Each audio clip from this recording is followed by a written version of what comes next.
Lou Applebaum is again director of the musical side of the festival. What do you think of it? It's going to be absolutely marvelous for me. Is it going to embarrass you to have the people sitting in your lap like... I love it. It brings out all the fun in me. It's terrific, you know. It really is the most exciting place I've ever seen for music. Oh, and the sound is, at least empty, is absolutely fabulous. Well, actually, the audience doesn't make that much of a difference. We've got problems, though, you know. We've got to figure out a way in which these strings can be assorted around the piano where I can see them. Well, I think we have a solution. If we put the piano in that corner, we can put the violins and the maybe a couple of violas in that section spilling up onto this balcony, and you'll have the cellos and the bass on this side of the piano. So actually, will this make a problem of balance for the people in the hall generally? I mean, are the $3 ticket holders going to get more cello for their money than the $4 ticket holders? You know. Well, I'm not so much worried about this Bach concert. You must be democratic. But later on, we really have a Lulu of a problem because we have somewhere between 80 and 90 men to put on. You have the whole CBC Symphony? The whole shooting match. And, of course, these stairs and moats and things will be gone. They'll be filled in with a big platform that will go right to the sea. Yeah. And somebody may have a... Well, this is for the composers' conference. Yeah, that's actually the last concert. Well, the Bach concert, music, they'll never know the difference. Look, you know that you're playing in here first on the 24th. We have four Sundays, and one of them is going to have an orchestra of about 45. Another one's going to have a trio, and for that trio concert, that Beethoven concert with you and Oscar Shumsky and Leonard Rose, it's going to be absolutely ideal. There's no question of it. What on the composers' conference? What works are you doing with the full orchestra in here? Well, what composers? We have a Russian composer by the name of Taktakishvili who's going to conduct his own work. It's a tone poem called Mitsuri or Mitsiri or Mitsuru.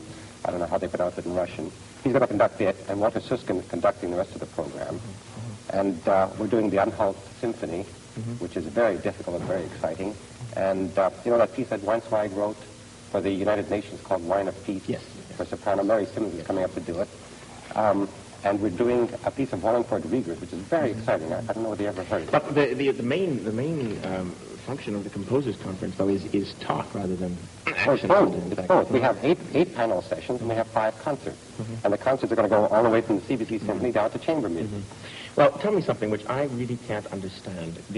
Actually, composers generally are the only articulate specimens of artists around, because painters can never talk about their painting in anyone else's terms. They can't see it, objectively. Writers can almost always tongue-tied. Are you talking as a composer or as a performer now? I'm talking as a proud colleague, sir. But admittedly, composers can and do hold their own in conversation nicely. But how is a Russian composer, not only in language, but also in way of thinking, how is a Russian composer going to communicate with, let's say, a Viennese American like Ernst Krenek? Well, the language problem, of course, is easily overcome because we have a simultaneous translation system here. But to me, the exciting thing is that the Russians have such a very clear-cut point of view about the relationship of their music to their society. And we here have such a nebulous, democratic process point of view. It should be interesting to get the two together. Do you think that their point of view is going to bend at all, or is going to remain exactly what it was when they leave? Well, you don't expect to reform whole nations and personalities inside of a week. But what I do hope... Not only Glenn Gould, but artists from many other countries have given the music festival this year a very international flavor. One of the first artists to arrive was violinist Oscar Shumsky. Yes, let's take it up from the last movement, Glenn. Whereabouts? Here? If I go, eh? No, you just leave Right, us. have fun. Good.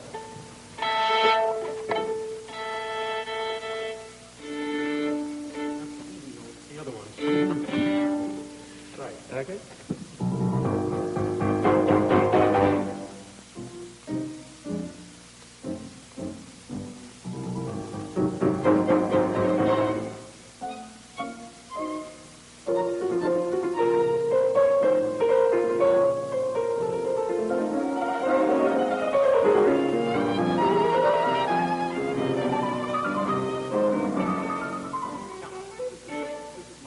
Let me try a little bit more sforzando right here, and then very deadpan thereafter, Yes. But this is entirely... And I notice you do this very, very lyrically, which I like very much. I like the idea. It's quite unusual, so I hadn't done it that way. But This is the first year that music has invaded the theatre, but the festival has been spreading all over Stratford for several years now.